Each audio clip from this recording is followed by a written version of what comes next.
Screen दिसते ना रे? Yes. Okay.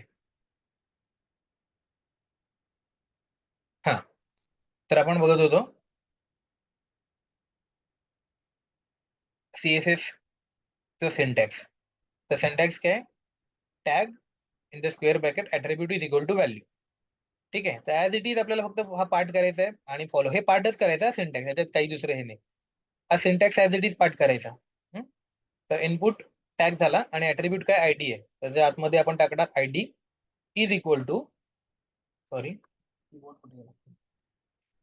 Is equal to आणि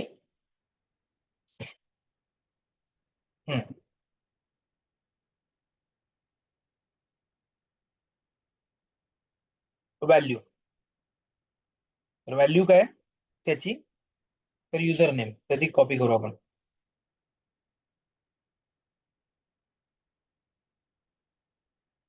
ठीक आहे, त्याला आयडेंटिफाय.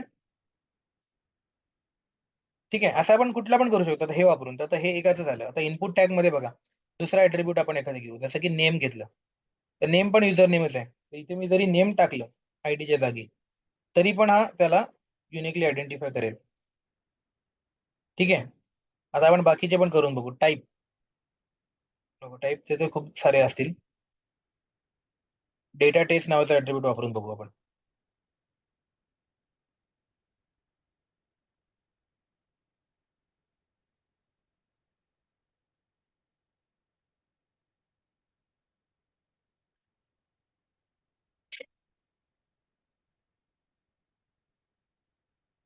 ठीक आहे, तर आता तुम्हाला कळलं की डेटा टेस्ट साठी हा वर्क नाही करत आहे.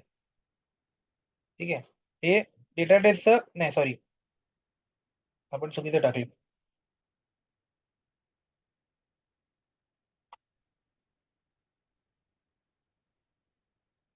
झाला.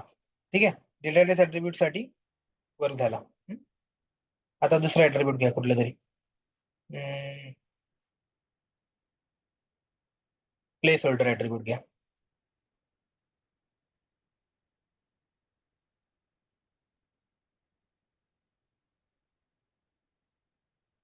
म्हणजे मी फक्त ऍट्रिब्यूटची व्हॅल्यू, ऍट्रिब्यूट आणि व्हॅल्यू बदलतोय.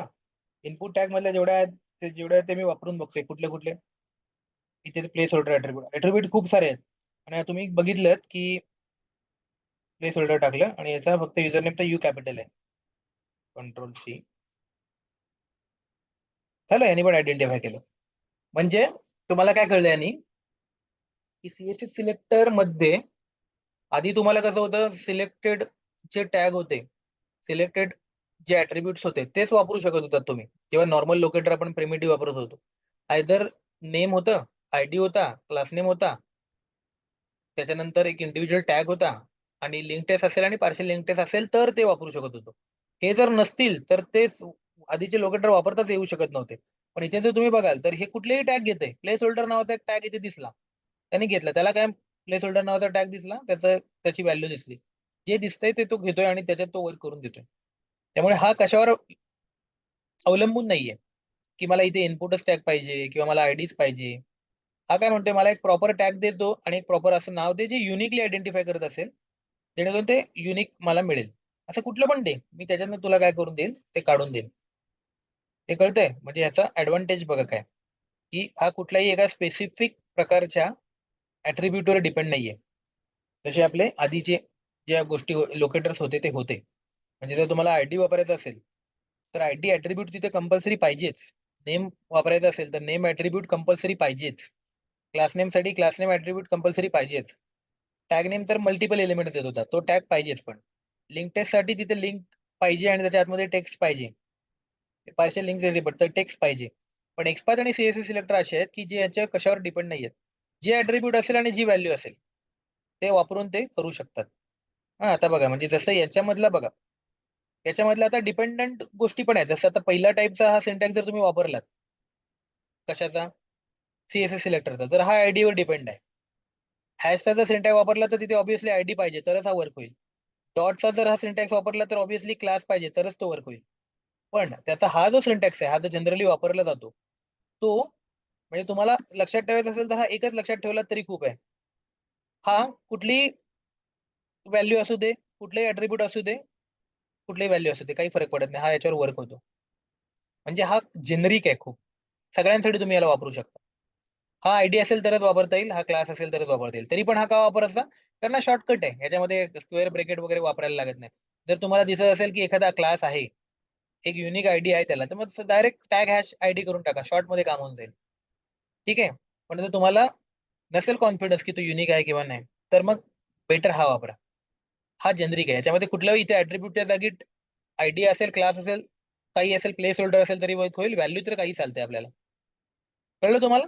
त्यामुळे हा जेनरिकपणा आपल्याला कोण देतात? तर एक्सपाथ आणि सीएसएस सिलेक्टर हे देतात. ठीक आहे.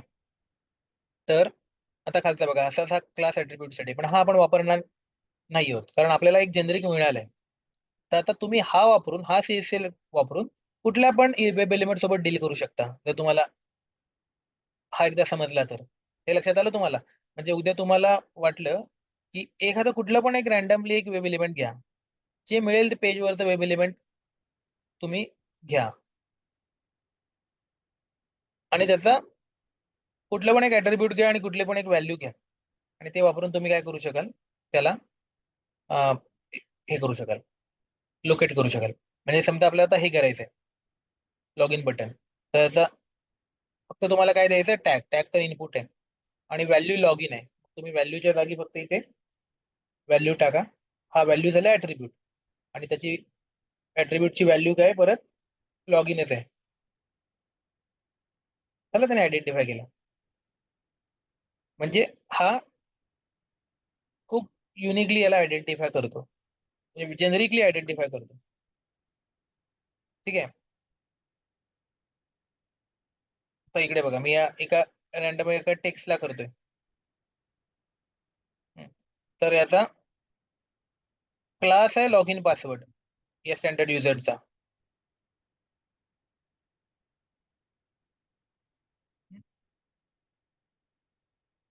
तर मला जर हे एलिमेंट करायचं असेल तर मी काय करणार? फक्त याचा इथे डिव आहे, तर मी इथे टॅग बदलणार डिव. त्याच्यानंतर ऍट्रिब्यूट घेणार क्लास आणि व्हॅल्यू घेणार लॉग इन पासवर्ड. केलं त्याने मला युनिकली आयडेंटिफाय. म्हणजे फक्त डिव म्हणजे टॅग, ऍट्रिब्यूट आणि व्हॅल्यू या तिघांच्या बळावर तुम्ही कुठल्या पण एलिमेंटला युनिकली आयडेंटिफाय करू शकता. कळलं सगळ्यांना? त्याच्यामध्ये काही डाऊट येतोय का? हे करून बघा सगळ्यांनी. सीएसएस सिलेक्टर असा वापरून तुम्हाला जेवढे एलिमेंट दिसत आहेत त्यांना, फक्त याच्यासाठी तुम्हाला टॅग, ऍट्रिब्यूट आणि व्हॅल्यू हा कन्सेप्ट नीट माहिती पाहिजे. मी ते तुम्हाला आधीच म्हटलं होतं. तर हे वापरून तुम्ही कुठल्या पण एलिमेंटला आयडेंटिफाय करू शकता. तर त्याच्यामुळे याच्याकडे खूप ताकद आहे सीएसएस सिलेक्टरकडे, कारण हा कशावरच डिपेंड नाहीये. तो म्हणतो की तुम्ही मला कुठला पण एलिमेंट द्या, मग त्याच्यामध्ये कुठलं तरी एक टॅग असणार, कुठलं तरी एक ऍट्रिब्यूट असणार, कुठला तरी एक टॅग असणार, कुठलं तरी एक ऍट्रिब्यूट असणार, कुठली तरी व्हॅल्यू असणार त्या ऍट्रिब्यूटला. ह्या तीन गोष्टी जर असतील तर मी त्या कुठल्या पण वेब एलिमेंटला लोकेट करू शकतो. कळतंय? त्याच्याकडे ताकद काय आहे? म्हणजे हा स्वयंभू आहे, हा कशावर डिपेंड नाही आहे. म्हणतो तुमच्या बघून मी त्याच्यामधनं मला जे लागते ते घेईन आणि मी तुम्हाला आयडेंटिफाय करीन. ठीक आहे. तर हे होतं सीएसएस सिलेक्टर. काय डाऊट असेल तर विचारा, नाही तर इथे आपण थांबू आणि पुढल्या याला आपण फ्रेशली एक्सपाथ सुरू करू. तो पूर्ण 2 तास तर चालेलच, त्याच्या पुढे पण चालू शकेल, माहित नाही मला. हम्म? म्हणजे आपला पुढला सेशन तर चालेलच तो, आणि त्याच्या पुढे पण जाऊ शकेल, कारण एवढा तो म्हणजे पुढला वीक कदाचित आपला त्याच्यात पण जाईल. पण त्याच्यानंतर तुम्ही कुठल्या पण वेब एलिमेंट सोबत डील करण्यासाठी कपेबल व्हाल. मास्टरी तुम्हाला अचीव्ह करायची आहे प्रॅक्टिस करून, पण कपेबल व्हाल. तुम्हाला उद्या कोणी सांगितलं इंटरव्ह्यू मध्ये की हे बाबा वेब एलिमेंट कर, तो आपण करू शकू. ठीक आहे. त्या फोकस आहे. आणि मग एकदा हे आपले लोकेटर संपले किंवा आपण मेथड सुरू करून देऊ, वेगवेगळ्या टेक्निक्स. मग ऍक्च्युली सेलेनियमच्या मेथड्स सगळी मजा सुरू होईल. म्हणजे मग तुम्ही सगळ्या गोष्टी आपल्याला करून बघायच्या आहेत, की वेगवेगळ्या मेथड वापरून पुढे पुढे ऑटोमेट करत जायचं गोष्टी. ठीक आहे. मग वेगवेगळ्या प्रकारचे वेब एलिमेंट्स कसे करायचे, जसं की चेकबॉक्स कसे करायचे, रेडिओ बटन्स कसे करायचे, ड्रॉप डाऊन कसे करायचे, हे सगळे मग आपल्याला नंतर पुढं आपण शिकायचं. आणि हे संपलं, सगळे कसे करायचे बघून झालं, की मग आपण सुरू करायचं आपलं फ्रेमवर्क. ठीक. तर हे आपला फ्लो राहील. चालतंय. डाऊट नाही कोणाला? काही कोण विचारत नाहीये, तर मग थांबू आपण. भेटू मग पुढल्या शनिवारी सकाळी 8 वाजता. चालतंय. बाय, सगळ्यांनी काळजी घ्या. Bye, thank you. थँक्यू.